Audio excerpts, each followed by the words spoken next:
Bem-vindos ao Jota. Hoje temos o prazer de conversar com Roberto Sávio. Roberto Sávio nasceu em Roma e também tem nacionalidade argentina. Ele é jornalista, cineasta, especialista em comunicação, comentarista político, ativista de questões globais como justiça social, refugiados, crianças e a questão do clima. Roberto é um dos principais advogados da governança global. Ele passou a maior parte de sua carreira na Interpress Service, a agência de notícias que fundou em 1964, juntamente com o jornalista argentino Pablo Piacentini. A IPS foi a primeira agência de notícias a cobrir a agenda do desenvolvimento do Hemisfério Sul para que fosse conhecida pelo público no Hemisfério Norte, contrariando o fluxo informativo global. Sávio é pós-graduado em Economia, História da Arte e Direito Internacional. Muchas gracias por hablar con Jota, Roberto. Nuestra generación nunca ha pasado por una crisis como esta. Tenemos problemas de salud para la población, enormes problemas económicos, graves problemas sociales y problemas relacionados con las instituciones públicas y la democracia misma. ¿Usted sigue siendo un hombre optimista? Bueno, Indira Gandhi decía que el optimista es un pesimista que no tiene todos los datos.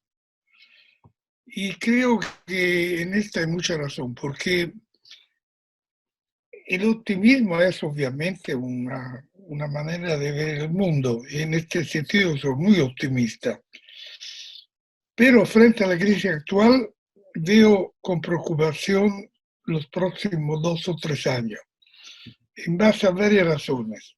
Primero, está claro que el sistema político, el paradigma político con el cual nosotros hemos llegado hasta hoy, es un paradigma totalmente superado, que no tiene más fuerza ni capacidad.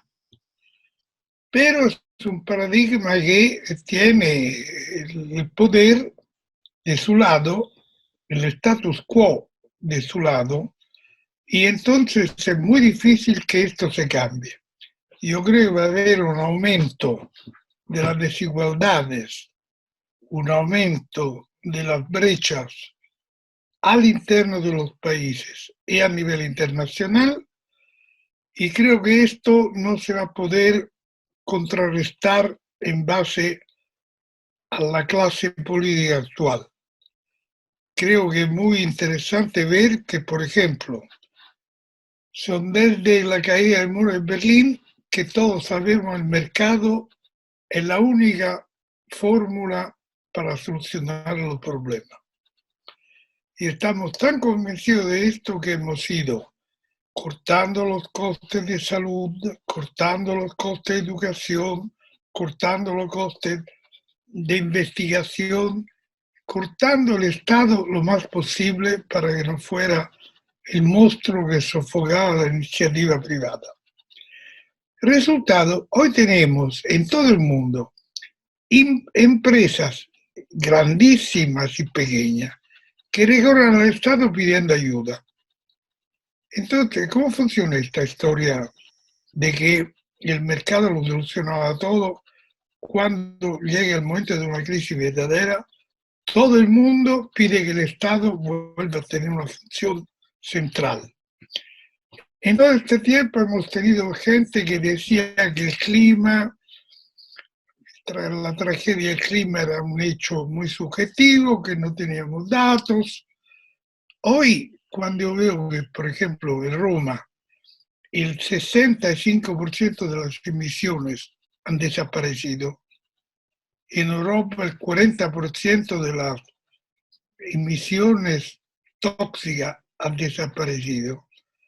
Bueno, me gustaría pedir a estos señores cómo es que el hombre que no tenía ninguna responsabilidad, ha bastado que por 2 meses se cerrara en casa, que ha cambiado totalmente la situación del clima. Y así siguiendo, o sea, esta crisis ha puesto al descubierto muchas cosas que se consideraban indiscutibles y que no son indiscutibles para nada. Ahora, hemos tenido en estos 2 meses un momento de unidad nacional, de solidaridad abstracta, porque, claro, frente a la muerte, a los dramas, la gente se une y sobre todo también había la gran admiración para los médicos. Muchos han muerto, en Italia han muerto 140, porque no tenían mascarilla, no tenían nada, no tenían ninguna protección. Esto ha producido un sentimiento en Italia en concreto, pero en España, en Francia, en todo lado, de sentido de unidad nacional. Bueno, que es un principio de la solidaridad. No hay que confundir nacional y nacionalismo. Son dos cosas muy diferentes. Y se ha producido ese sentido de unidad nacional. Pero yo creo que ahora que vamos a volver a vivir con el virus, que la gente va a volver a trabajar, en que solamente Roma cierran 5.000 bares y restaurantes y un hotel de 3. Y vamos a tener en Italia, según las proyecciones, 1 millón de nuevos niños pobres. En esa situación, la competición se vuelve un instrumento de sobrevivencia. Y allá me temo que todo esto canto que hemos tenido en estos 2 meses de unidad, fraternidad y tal, se va a desvanecer. Si no se desvanece, tarde o temprano tiene que llegar un momento en que dice, pero ¿qué clase política necesitamos? Y está claro que la clase política actual es una clase política que no sirve. Tenemos un grupo de gente curiosísima, como Johnson, que quería que se enfermara todo el mundo para que sobrevivieran los más fuertes. Trump, que sigue diciendo las cosas más increíbles sobre el virus. Antes era un invento de los demócratas, luego era un fenómeno que un día desaparecía solo. Y ha seguido diciendo cosas absurdas. Bueno, el campeón lo tienen ustedes con Bolsonaro, que es un personaje de imaginación, no es un personaje de realidad. Es un personaje creado por un novelista que actúa, y yo creo que el día que se vaya, descubriremos que en realidad era un personaje de novela y que no existió de verdad, sino funcionó en el script que tenía que hacer. Porque no hay ninguna explicación de que un señor haga las cosas que hace él y que son, de nuevo, el punto al cual volvemos. ¿Por qué esta gente ha sido elegida? ¿Quién ha elegido? Y mi pregunta es también, sí, ¿por qué esa gente ha sido elegida? Pero mi pregunta es, después de esto, ¿puede volver más fuerte el populismo? ¿O tú imaginas que esto puede ser puesto como en la fábula diciendo que el rey está nu? Bueno, la lógica sería que después de este el populismo retrocede, porque ha mostrado no tener ninguna respuesta concreta a problemas concretos. Sirve para hacer declaraciones abstractas de que la patria, el ejército, el país, pero son todas declaraciones abstractas que no tienen nada que ver con la realidad concreta. No hay ningún gobierno populista que ha logrado mantenerse en el gobierno con decencia durante un tiempo. Todos han terminado más o menos mal. Y si no han terminado mal, lo han hecho como Orbán en Hungría, que aprovechando del empuje populista, ha tomado el control del país, transformándolo en una democracia formal. De hecho, es una dictadura personal. Así que, digamos, está a la vista que el populismo no responde a los problemas concretos y menos a crisis de este nivel. Pero la gente hoy no vota en base a criterios ideológicos o políticos. Vota en base a sentimientos, a sensaciones, que van desde el miedo hasta creer en un pasado histórico importante que volverá. O sea, son una serie de posiciones totalmente ajenas de lo que tendría que ser la política. Y así que con esto todo es posible, porque finalmente Mussolini e Hitler fueron elegidos, no es que tomaron un golpe de Estado.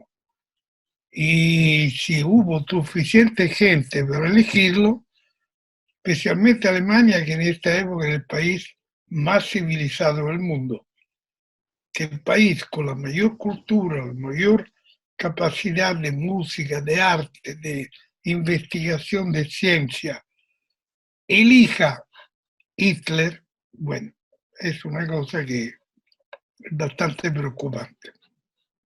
¿Te parece que en este momento en el mundo tenemos líderes nacionales a dimensión de la amenaza que tiene esta crisis? Mira, hay una estadística muy precisa. Somos 198 países. De estos, 10 que son dirigidos por mujeres, los 10 han logrado la mayor eficiencia sobre la crisis. La de Nueva Zelanda, la de Taiwán,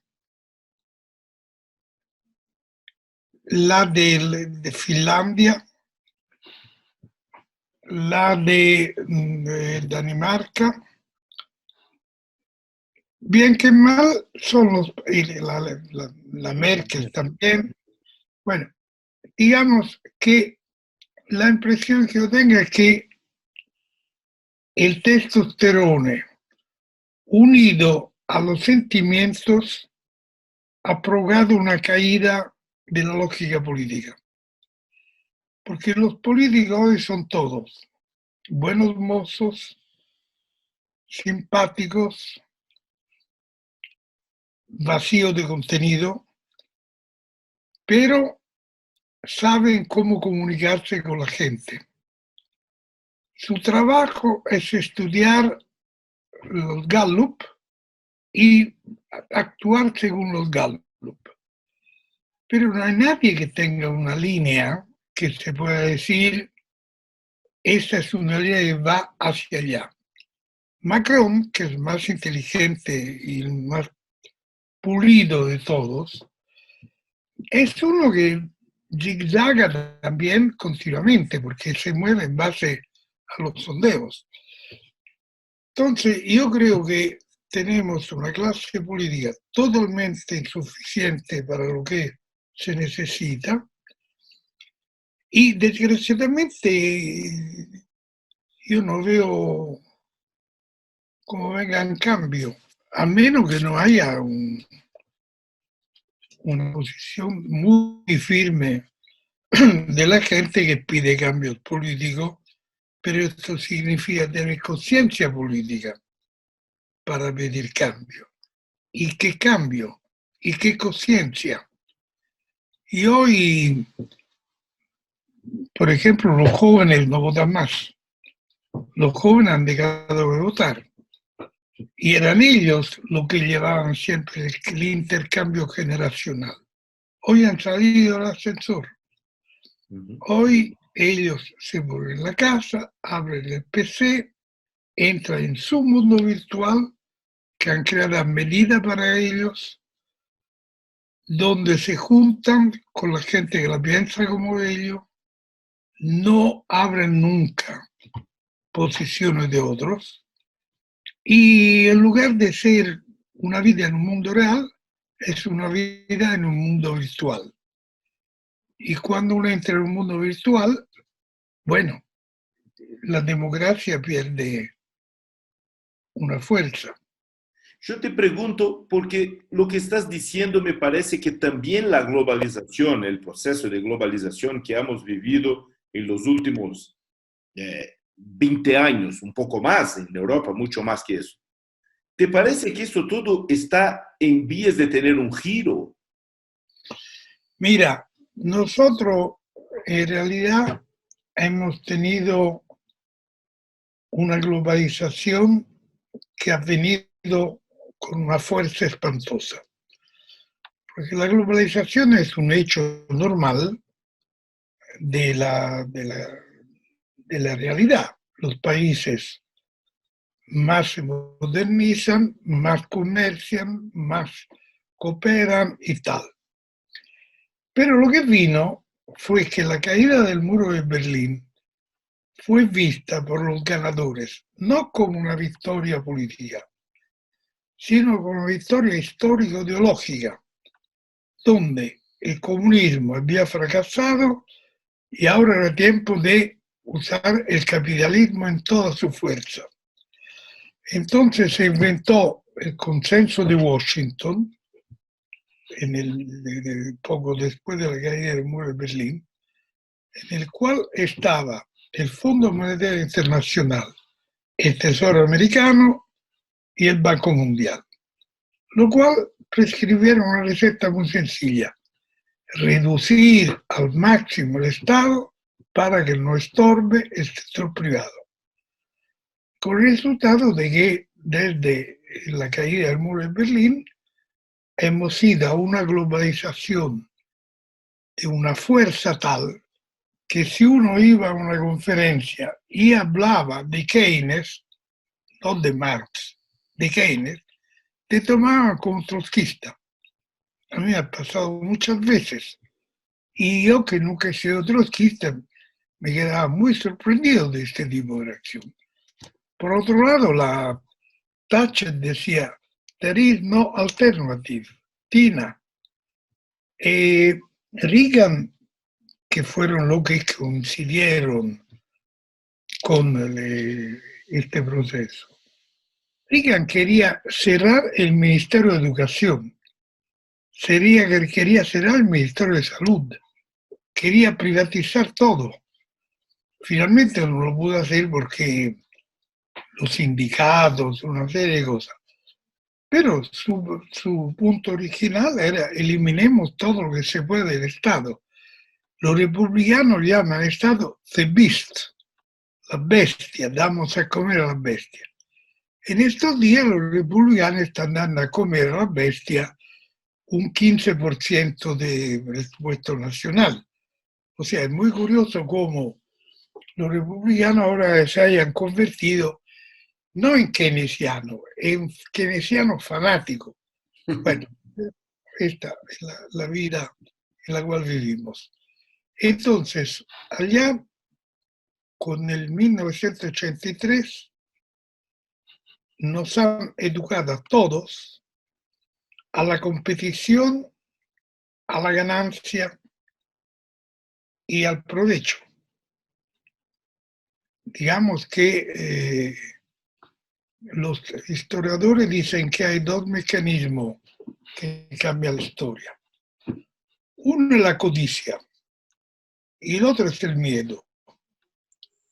Nosotros hemos pasado del 1983 hasta el 2008, por lo tanto casi 20 años, a 20 años de educación de codicia.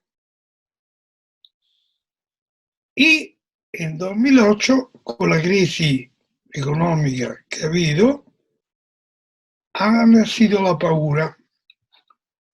Ha nacido la paura de los inmigrantes, ha nacido la paura.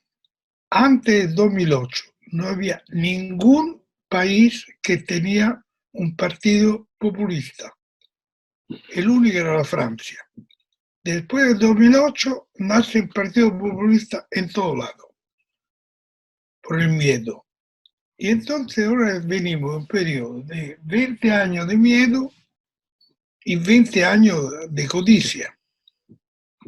Y no tenemos la cultura necesaria para enfrentar un mundo que se necesitaría más solidario, más interconectado en términos del bien común, no del mercado. Estamos frente a una crisis muy seria. ¿Te parece que desde el punto de vista cultural se da lo mismo entre las culturas flojas, digamos así, las culturas más occidentales, como Italia, Brasil, Estados Unidos, España, y las culturas muy fuertes, como las culturas chinas, Alemania y todos esos? ¿Te parece Corea? ¿Te parece que es lo mismo o las culturas tienen diferencia? Es muy curioso que tú toques esto, porque esto era la primera lección que nos hizo en la clase Gunnar Myrdal, el economista sueco famosísimo, que es el que inventó la teoría del desarrollo. En la clase digo, chicos, en esta época no había que decir chicos y chicas, estaban chicos. Chicos, le doy dos informaciones importantes sobre el problema del desarrollo.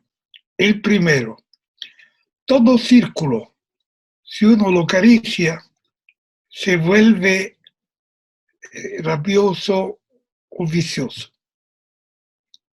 Nunca acaricien un círculo en el desarrollo. Y la segunda, el mundo está dividido en países fuertes y países débiles. Países fuertes son, por ejemplo, Vietnam.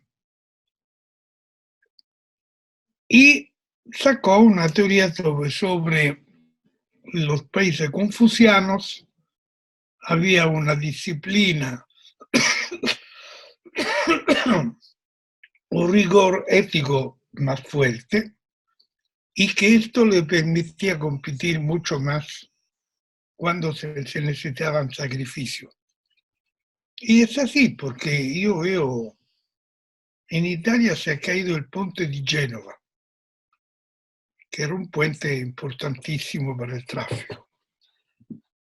Se ha reunido toda Italia para reconstruirlo y se han hecho una serie de cambios de ley para este puente que ha hecho que se construyera en un año y no en 5. Con lo cual todos hemos quedado encantados. Pero hace 2 días yo vi la imagen del puente que China construyó en Pakistán, que son 200 kilómetros, de una cosa gigantesca, altísima sobre los ríos, para hacer un puente parejo. Y lo han hecho en 3 años. El aeropuerto de Pekín tiene el terminal 3, que es más grande que todo el aeropuerto de Londres juntos. Terminal 1, 2, 3, 4, 5. Y era una cosa gigantesca y ahora están construyendo uno que va a ser el doble de aquel. O sea, cuando hay una fuerte disciplina de trabajo, funciona el equipo, funciona la planificación y funciona el ritmo extraordinario si necesario. Todas cosas que en el mundo latino son muy difíciles de hacer. Estados Unidos era, hasta los años 50, un país no confuciano, pero sí, digamos, protestante, que tenía ética, esfuerzo y tal. Ahora esta parte protestante ha desaparecido, o mejor, se ha transformado en la parte de los evangélicos, que es una innovación curiosa en la historia, porque han logrado que los pobres voten para la derecha. Y Estados Unidos ya no es el mismo país y no será más el que fue. El Estados Unidos, que ha hecho el plan Marshall, ha empujado la creación de Naciones Unidas, ha hecho una gobernabilidad global etnocéntrica, digamos, basada sobre Estados Unidos. Este país ya no volverá más. Estados Unidos es un país en liquidación. Esto que tú dices me recuerda que después de la crisis de 2008, que frente a esta es una crisis pequeña, después de 2008 en Estados Unidos la tensión política fue muy importante. Se crearon a la derecha el Tea Party y a la izquierda el Occupy Wall Street. Entonces, y después de eso se fueron legitimados por las instituciones políticas. Entonces, en los republicanos el Tea Party influyó y eso eligió a Trump. Y en los demócratas, el Occupy Wall Street hoy es parte de toda la tendencia, vamos a decir con una cierta libertad, la tendencia socialista del Partido Demócrata, que al final no fue la más importante, pero está influyendo muchísimo en la candidatura de Biden. ¿Te parece que después de la crisis del coronavirus vamos a tener una tensión política en los países, pero también global? Yo personalmente lo espero, porque sería muy útil, porque hay que corregir el curso de la historia en que estamos. No se puede seguir que el 1% de la humanidad tenga el 40% de la propiedad mundial. No se puede seguir que la plata que está en paraísos fiscales llegue a los 60 trillones de dólares, según algunas estimaciones, cuando el presupuesto de Estados Unidos son poco más de 6 trillones. O sea, hay en escondida 10 veces el presupuesto de Estados Unidos. Y es una situación que no tiene ningún sentido de utilidad productiva, de una función positiva. O sea, son solo cosas negativas. Y esto no puede seguir porque no tiene sentido. Y hace el mundo cada día más ingobernable. Pero volvemos al tema. Una vez la política era basada en ideas, que estaban estructuradas en ideologías. Bueno, uno podía ser de derecha o de la izquierda, pero tenía una visión final de la sociedad que quería. Bueno, hoy nadie tiene una visión final de ninguna sociedad. Hoy la política se vive día al día. Nadie hace planes a 3 años, 5 años. Bueno, con el resultado de que la política se ha convertido en un hecho puramente administrativo, de administración del poder, nada más, sin ninguna visión, sin ningún empuje, sin ningún movimiento que vuelva a beneficiar la sociedad como tal. Y allá está mi problema. Mi problema es que yo he releído hace poco el filósofo escocés Hobbes. Y Hobbes tiene una teoría muy sencilla. La humanidad está hecha por un grupo de gente que lee, piensa y una gran cantidad de gente que no le interesa nada, que no quieren saber nada. Quieren vivir bien, quieren pasar cada día algo agradable y que no tienen, más allá de tener un sueldo que le permite una vida cómoda, no tienen otra preocupación. En la historia de la humanidad es el grupo de gente muy reducido que tiene nivel intelectual que ha creado los cambios de la historia. Y esto va a funcionar siempre. Ahora, aparte que la Revolución Francesa no fue para nada una cosa de intelectuales, y la rusa tampoco, las revoluciones no son de intelectuales. Algo de lógica en este asunto de Hobbes hay, porque yo si miro el panorama político ahora, ¿quién está en condición de presentar un plan global? Cuando en Europa no hemos logrado ni siquiera hacer un plan europeo en esta crisis en la cual estamos. O sea, no hay más la capacidad de una política propositiva, porque la política propositiva se basa en ideas. Y a la gente de la calle hoy las ideas no le interesan. Es la pregunta que quería te hacer. Si todo ese necesita un liderazgo, porque todos los ejemplos que deciste, mismo que los intelectuales no estaban, habían gente que hacía el liderazgo, y más que eso, digamos, diseñaba una utopía que sería el mundo a ser conquistado. Bueno, por mucho tiempo, cuando después de la queda del muro de Berlín, se empieza de un modo muy fuerte la construcción de una Europa unida, con base en la Unión Europea, pero mucho más que eso, una serie de importantes encuentros globales, tú estuviste involucrado en todos ellos, para tratar de construir una utopía, digamos, mundial, con base en las Naciones Unidas. En tu opinión, ¿las Naciones Unidas tienen un rol a partir de ahora? ¿Tiene capacidad, tiene gente dentro de las Naciones Unidas que puede construir una gobernanza mundial? Mira, Naciones Unidas es víctima de los países que la integran y sobre todo es víctima del Consejo de Seguridad, donde hay 5 países que tienen un veto permanente y un voto permanente.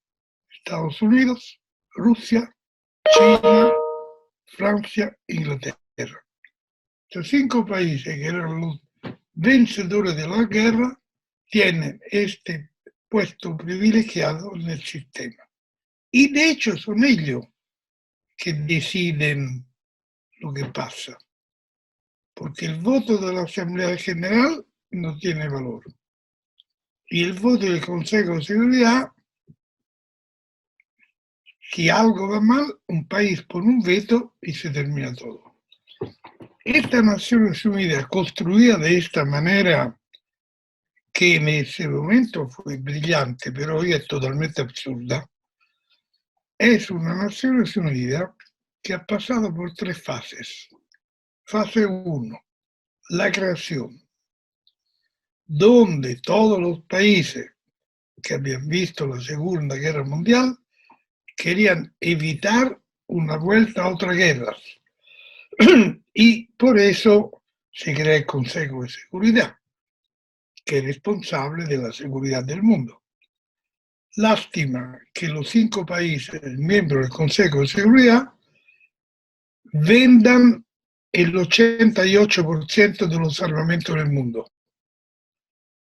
Cosa que si llegaría allí uno de Marte diría, pero ¿cómo explican esta contradicción totalmente fuerte y absurda? Bueno, entonces, Estados Unidos, que es el que creó Naciones Unidas en el sentido de darle la sede, 25% del presupuesto de Naciones Unidas, dar el máximo apoyo, porque no quería que se creara otra guerra, había ganado la Segunda Guerra, y quería mantenerse un mundo basado en el resultado de la Segunda Guerra Mundial. En el 1973 la Asamblea General de Naciones Unidas aprueba a la unanimidad, con el voto de Estados Unidos, una resolución sobre el nuevo orden económico internacional, en que los países norte y sur se comprometían en un plan de gobernabilidad global para reducir la diferencia entre el norte y el sur. Muy bien, 1981 llega el señor Reagan. El señor Reagan dice, no, yo no sigo aceptando esta idea de un orden basado sobre cada persona un voto, de democracia total. Yo no lo acepto porque yo quiero hacer los intereses de mi país y no quiero que me metan en camisa de fuerza o demás. Claro, con la Thatcher salieron de la UNESCO para dar una demostración. Y después viene un segundo momento en que el señor Trump, y esta es la fase 3, dice, ¿y por qué yo tengo que tomar sacrificio para mantener el orden mundial? A mí el orden mundial no me interesa. A mí me interesa solo el orden de Estados Unidos. Y lo demás que hagan guerra, se mueran, se quemen en conflicto, problema de ellos, a mí no me interesa. Con lo cual ha dejado abierto una carrera de todo el mundo a donde posible, con el resultado de que cada uno busca encontrar algún pequeño espacio para ganar algo. Y hablemos con mucha franqueza. En esta competición entre China y Estados Unidos, ¿quién va a ganar a la larga? No puede ser que la China. ¿Cómo puede ganar un país de 400 millones una guerra contra uno de 1.300 millones? Que hoy está avanzadísimo el campo de la tecnología, que ya no es el que copia, roba y copia, sino el que tiene un desarrollo propio. El 5G es una cosa que tienen los chinos, mucho más avanzado.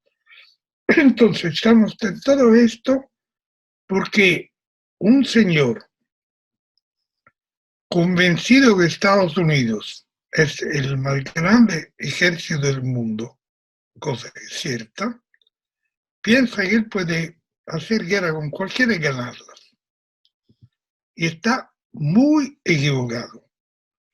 Y tarde o temprano, si está reelegido, él hará algo. Si lo reeligen, yo creo que en los próximos 4 años vamos a tener algún acto de guerra de Trump. Pero ¿no te parece que esta crisis del coronavirus, del nuevo coronavirus, que por un hecho nació en China, pero es un hecho, el importante es que se transforme en una pandemia, trae lesiones para la humanidad y que eso puede provocar un cambio? ¿Tú imaginas que el post-pandemia será un país, será una humanidad igual o muy diversa de la humanidad anterior?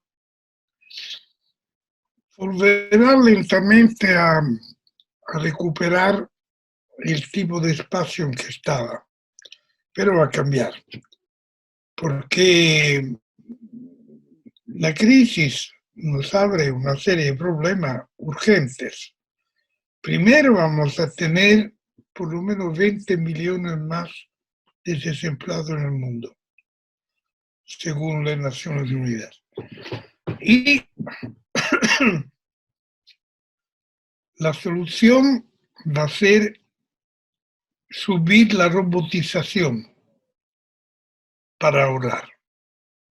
Con lo cual va a haber una gran cantidad de gente sin empleo. Y con esta crisis que habrá reducido mucho el comercio mundial, los intercambios, los elementos económicos que hasta ahora han sido útiles. Y yo creo que probablemente se van a aprender algunas lecciones. Una clara que es tiempo de dejar de comer los animales selváticos que no se conocen, como el pangolín y estos animales. Y que por lo tanto ya es tiempo de respetar la naturaleza. Que tenemos que hacer algo para dejar de agredir el planeta. Esto es una conclusión obvia. Se va a hacer, basta que un presidente de la República de Brasil dé libre a incendiar, que sin necesidad de hacer una ley, hay pila de gente que incendia porque sabe que con esto ganan un espacio. Y hay gente que no le interesa tres pepinos de la naturaleza, porque entienden que están destruyendo, pero dicen, yo tengo una panza y tengo que comer antes que todo. Más aumente la pobreza, más aumente el desempleo, más va a aumentar la falta de consideraciones políticas nobles, porque los ricos no la van a tener y los pobres van a tener rabia. Yo creo que en esta crisis general de la democracia, que es a su vez consecuencia de una crisis general de la política, porque hoy lo que está en crisis es la política, sobre todo. Es posible que la masa de gente que queda desempleada y postergada lleva a una situación parecida a la Revolución Francesa, donde la revolución no la hace una fuerza ideológica, sino la hace la gente.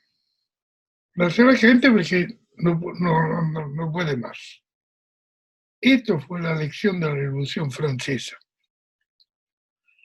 Ahora, en lugar de reyes, hay financistas, hay banqueros, hay emprendedores de tecnología, hay una cantidad de reyes. Una vez había uno en Francia, no había más.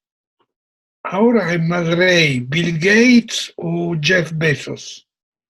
Son dos reyes, casi al mismo nivel. Y yo creo que si las cosas se ponen realmente mal, vamos a tener una nueva revolución francesa, que no tiene nada que ver con la revolución francesa, pero un fenómeno así de masa que va y quiere destruir, probablemente quemarán las bolsas, harán cosas como cuando se quemó la fortaleza en París, la Bastilla. Veo posibilidad de algo así. Ahora, que esto pase no es seguro.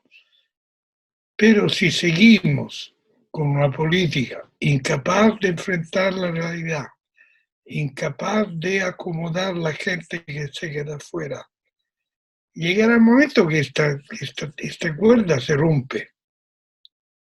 No hay otra cosa.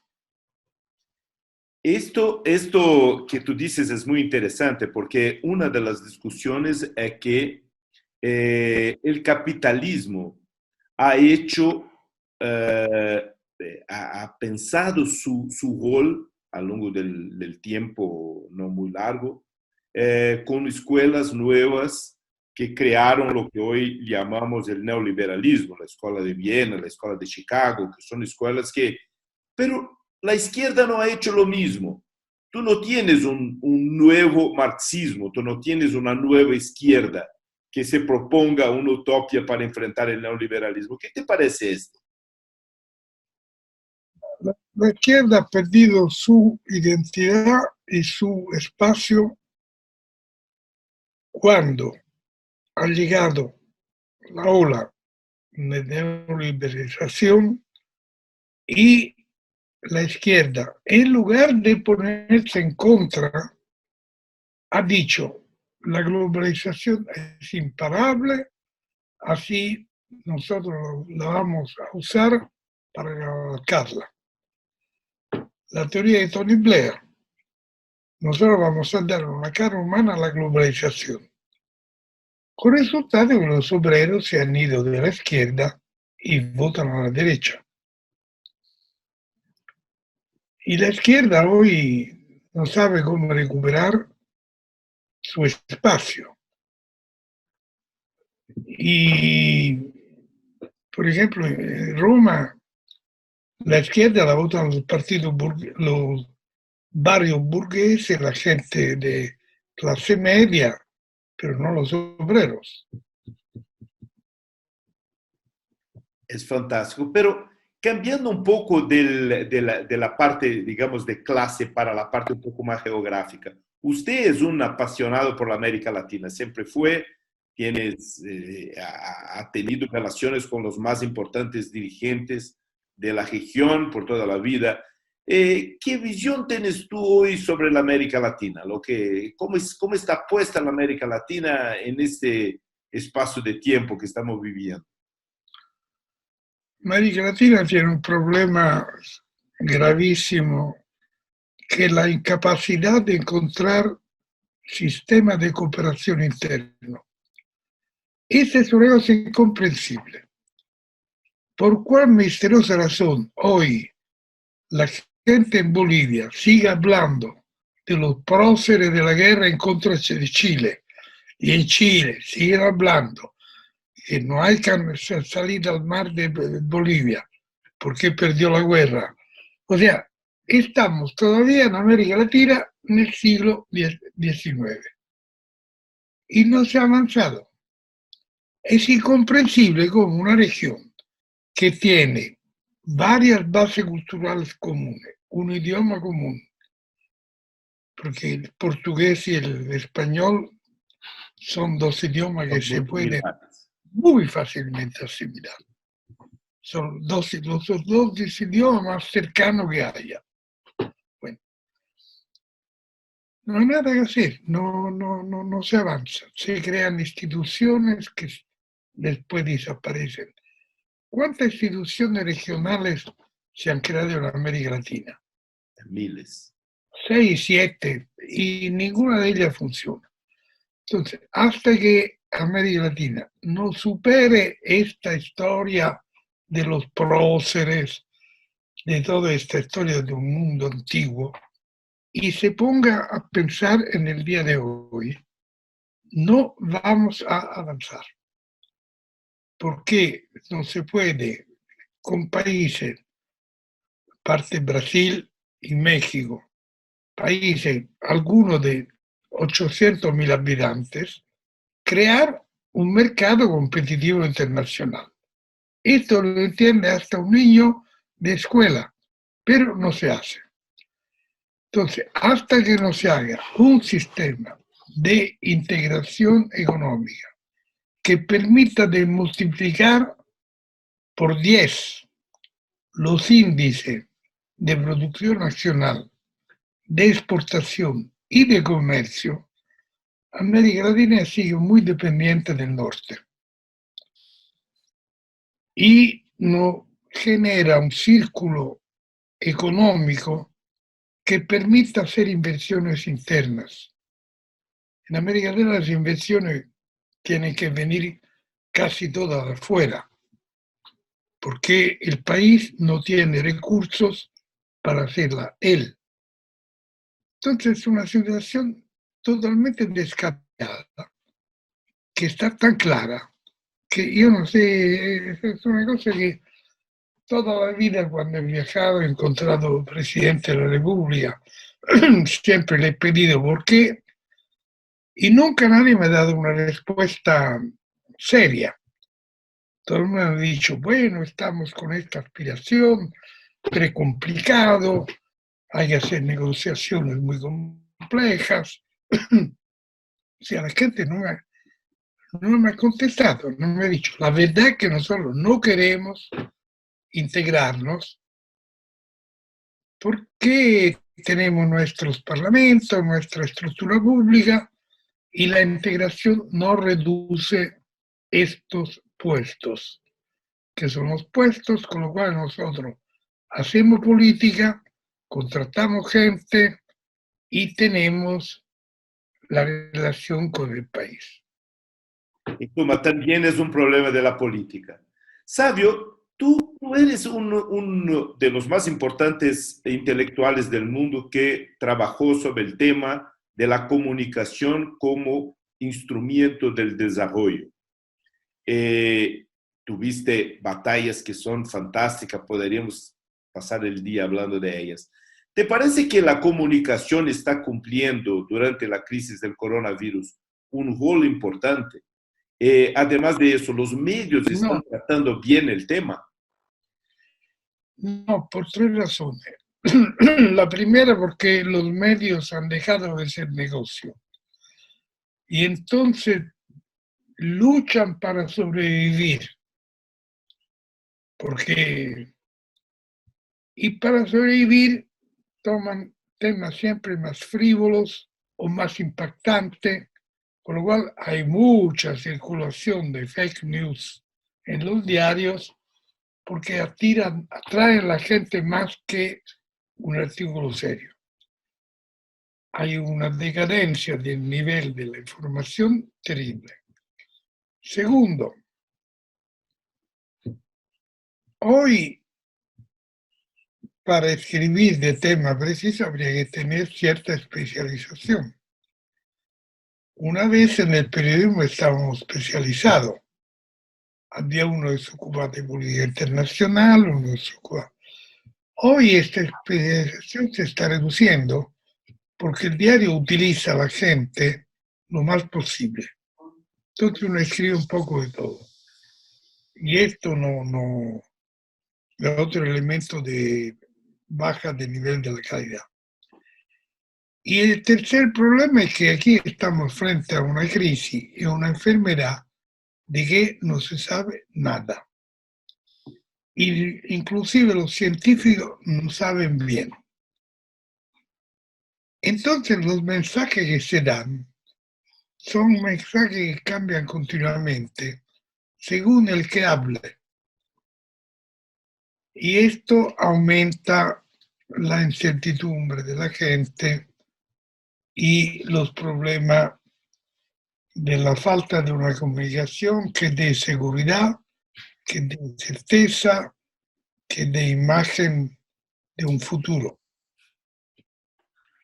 Bien, ¿y te parece que ese tema de la comunicación con todo el advento de la Internet, porque eso cambió todo, transformó posibilidades que jamás se imaginaba en el pasado en cosas muy frugales, como estamos haciendo hoy? Tú estás en Roma y yo estoy en Bogotá, estamos hablando sin ningún problema y con un costo ya estruturado en la infraestructura digital. ¿Te parece que eso cambia el mundo de la comunicación de manera definitiva? ¿Y eso puede ser algo positivo o no? Mira, cuando se inauguró el telégrafo, el primer telégrafo del mundo, entre Manchester y Londres, el Times reportó en primera página una poesía que era, te la digo en inglés y después te la traduzco.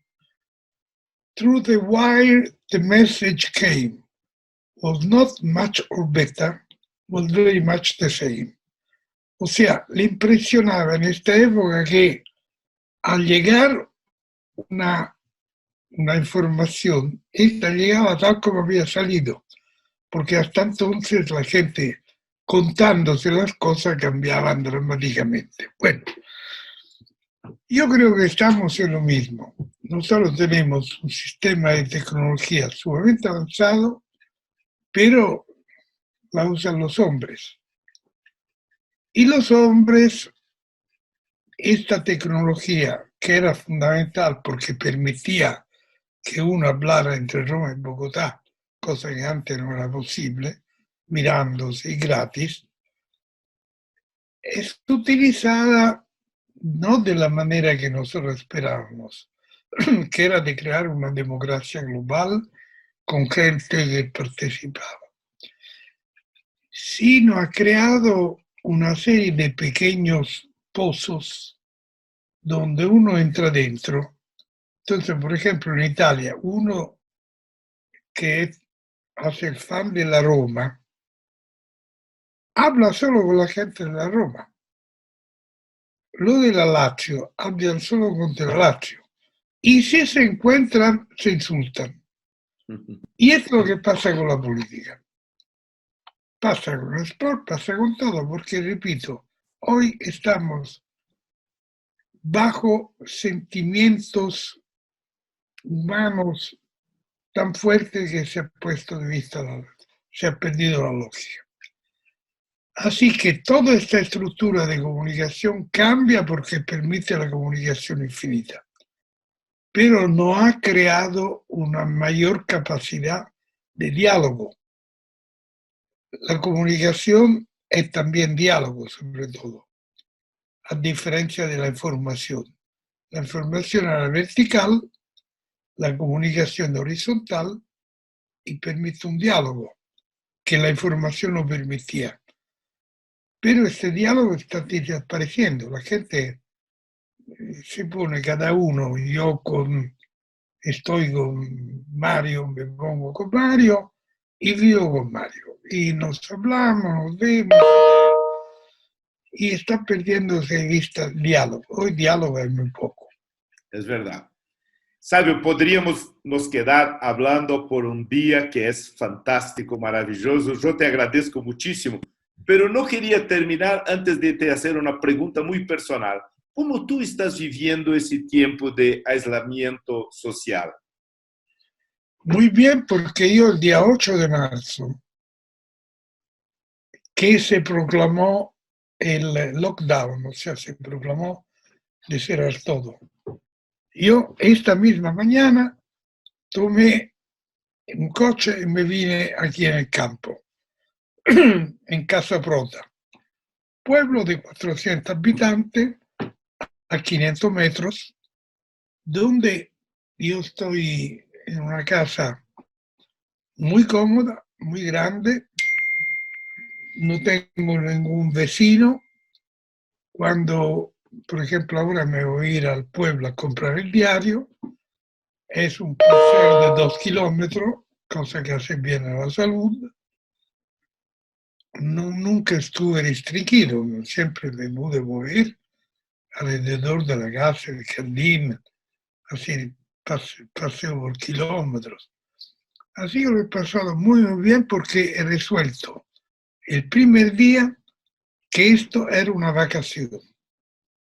He dicho, yo no voy a ningún confino, voy a una vacación y voy a tomar una vacación de lujo. Yo la mañana me hago el baño con espuma, como con velas, la paso muy bien. Ahora hay un problema que, aunque yo cocine los mejores platos, después hay que lavar los platos. Sí. Bueno, y allá tengo que hacerme la cama, tengo, digamos, cosas que hacer. Con lo cual he sacado una antigua figura de Woodhouse, el mayordomo Jeeves, que fue famoso en la época pasada, y yo me transformo en algún momento en Jeeves. O sea, soy el mayordomo que se ocupa de que el señor Roberto Savio la pase bien, mi dueño. Y tanto así que cuando soy Jeeves, hablo y pienso en inglés, porque no soy Roberto Savio. Con este mecanismo la he pasado muy bien y muy tranquilo. Me encanta que tengas el mismo humor de siempre y que estás pasando todo eso muy bien. Un gran abrazo, Roberto. Muchísimas gracias por hablar con Jota. De acuerdo. Muchas gracias. Chao.